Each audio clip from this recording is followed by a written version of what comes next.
बाहेर ड्युटी करतो मी सिक्युरिटीची. मला त्याच्याबद्दल तर काही माहीत नाही काय झालं तर, पण मी सिक्युरिटीची ड्युटी करतो.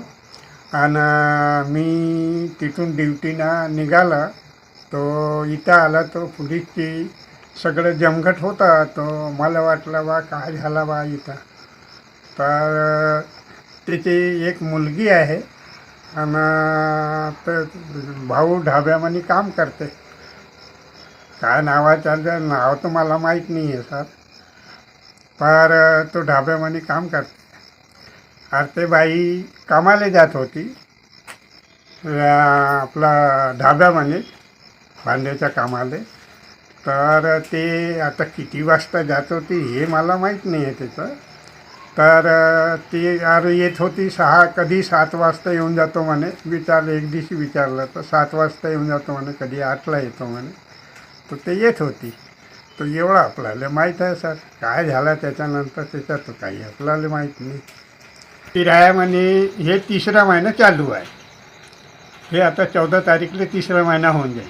पोलीस ठाणे उरकेश्वर येथे 6 तारखेला एक 18 ते 30 वाजताच्या दरम्यान एक माहिती मिळालेली होती का एक 33 वर्षीय महिला मृत अवस्थेत घरामध्ये झोपलेली आहे. त्यावरून आम्ही तात्काळ घटनास्थळी गेलो. वरिष्ठांनी सुद्धा घटनास्थळी आले आणि त्याचा सगळी प्रक्रिया करून आम्ही त्याचा PM करिता बॉडी पाठवली. काल तिचं PM झालेलं होतं त्या महिलेचं.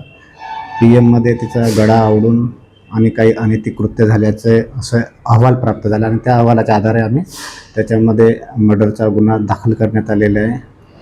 आणि त्यामध्ये ज्यांनी केलेले कृत्य आहे त्याला एक संशयित आरोपीला आम्ही ताब्यात घेतलेला आहे. त्यांनी गुन्ह्याची कबूल दिलेली आहे, त्यांना अटक केलेली आहे आणि गुन्ह्याचा पुढील तपास सुरू आहे.